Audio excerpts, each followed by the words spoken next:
तो शिक्षा मंत्री ने वहां पर कहा था उर्दू लाइब्रेरी में कि आप लोग से बातचीत होगी, आप जेडीयू कार्यालय पहुंचे, जेडीयू ऑफिस पहुंचे, वहां हमारा जनता दरबार है।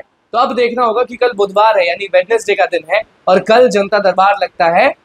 क्या कुछ कहना होगा, क्या शिक्षा मंत्री जब सामने रहेंगे तो वो ध्यान देंगे अभ्यर्थियों पर, या फिर शिक्षा मंत्री भाग जाएंगे। हम इसलिए कह रहे हैं क्योंकि लगातार शिक्षक अभ्यर्थियों से नजर नहीं मिला पाते हैं शिक्षा मंत्री। पहला टीआरई 3 का सप्लीमेंट्री दे दीजिए, दूसरा टीआरई 4 का फिक्स डेट बता दीजिए, और उसके बाद एक और मुद्दा है जो आप अच्छे से जानते हैं, वो है कंप्यूटर साइंस का मुद्दा कि कंप्यूटर साइंस की जो बहाली है वो 28,000 पर कब आएगी। पहले तो 26,000 रट रहे थे, फिर 28,000 बोलने लगे। देखना होगा कि क्या होता है, क्योंकि सारे लोग जो है वो नजर गड़ाए हुए हैं कल पर।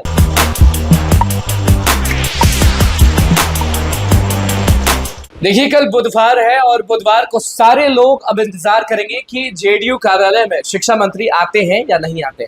नमस्कार, मैं हूं अनुकुल तिवारी और आप वॉइस हब देख रहे हैं। मुद्दा दो मुद्दा जो शिक्षा मंत्री से शिक्षक अभ्यर्थी पूछने वाले हैं। पहला मुद्दा है कि बीपीएससी टीआरई 3 का सप्लीमेंट्री रिजल्ट जो आप वादा किए थे वो आप कब तक देने वाले हैं। दूसरा मुद्दा है कि बीपीएससी टीआरई 4 की जो घोषणा कर रहे हैं बार बार कि इस दिन, तो आखिरकार फिक्स डेट कब आएगा, फॉर्म कब निकलेगा, सारा चीज जो है वो कब तक होगा। आपको बता देते हैं कि बीते दिन शिक्षा मंत्री का समझिए एक तरह से घेराव हुआ था जब डबल डेकर का ओपनिंग हुआ था, और उसके बाद उर्दू लाइब्रेरी के अंदर जब शिक्षा मंत्री मौजूद थे तो वहां पर उनका घेराव हुआ था। गाड़ी के ठीक सामने लोग पहुंच गए थे। उसके बाद लोग भागे भागे जेडीयू कार्यालय पहुंचे थे और जेडीयू कार्यालय में लोग इंतजार कर रहे थे क्योंकि वो दिन भी बुधवार का था और कल भी बुधवार है। तो शिक्षा मंत्री ने वहां पर कहा था उर्दू लाइब्रेरी में कि आप लोग से बातचीत होगी, आप जेडीयू कार्यालय पहुंचे, जेडीयू ऑफिस पहुंचे, वहां हमारा जनता दरबार है। तो अब देखना होगा कि कल बुधवार है यानी वेडनेसडे का दिन है और कल जनता दरबार लगता है शिक्षा मंत्री का, और शिक्षा मंत्री मौजूद रहते हैं वहां पे। अब देखना होगा कि क्या शिक्षा मंत्री शिक्षक अभ्यर्थियों का आमना सामना कर पाएंगे, क्या आंख में आंख मिलाकर टीआरई 4 के बारे में बता पाएंगे, क्या आंख में आंख मिलाकर सप्लीमेंट्री रिजल्ट्स के लिए आवाज उठा पाएंगे। क्योंकि जब भी हम भी सवाल करते हैं और आप भी जानते हैं कि लगातार सप्लीमेंट्री पर, टीआरई 4 पर, डोमिसाइल पर सबसे ज्यादा वॉइस हब आवाज उठा रहा है। तो ऐसे में शिक्षा मंत्री जब पहुंचेंगे बुधवार को, जब पहुंचेंगे जेडीयू कार्यालय में, तो आप भी समझते हैं कि वहां पर शिक्षक अभ्यर्थी मौजूद रहेंगे, महिला अभ्यर्थी मौजूद रहेगी। तो देखना होगा कि उस समय क्या होता है, क्योंकि कल का दिन बहुत बड़ा दिन साबित होने वाला है।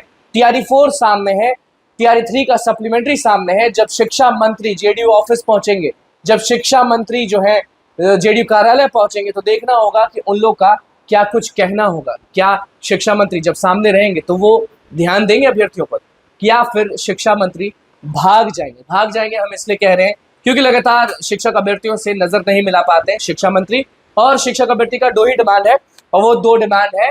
पहला टीआरई 3 का सप्लीमेंट्री दे दीजिए, दूसरा टीआरई 4 का फिक्स डेट बता दीजिए, और उसके बाद एक और मुद्दा है जो आप अच्छे से जानते हैं, वो है कंप्यूटर साइंस का मुद्दा कि कंप्यूटर साइंस की जो बहाली है वो 28,000 पर कब आएगी। पहले तो 26,000 रट रहे थे, फिर 28,000 बोलने लगे। देखना होगा कि क्या होता है, क्योंकि सारे लोग जो है वो नजर गड़ाए हुए हैं कल पर। कल बुधवार का दिन है और कल वेडनेसडे है। जेडीयू ऑफिस में शिक्षा मंत्री पहुंचेंगे। देखना होगा शिक्षा मंत्री जो है वो शिक्षक अभ्यर्थियों पर ध्यान देते हैं या नहीं देते। टीआरई 4, कंप्यूटर साइंस और टीआरई 3 के सप्लीमेंट्री के अलावा अगर कुछ भी है, डोमिसाइल वाली चीज है, लेकिन डोमिसाइल वाली चीज को लेकर अलग लोग आंदोलन कर रहे हैं और वो लोग नीतीश कुमार से मुलाकात करने वाले, इसीलिए इस वीडियो में डोमिसाइल का जिक्र नहीं कर रहे। लेकिन आप जानते हैं लगातार हम लोग डोमिसाइल पर भी बोल रहे हैं। देखना होगा कि चुनाव का जो माहौल है वो भैया किस तरफ बढ़ता है। बस हमारे चैनल को सब्सक्राइब करें, बहुत बहुत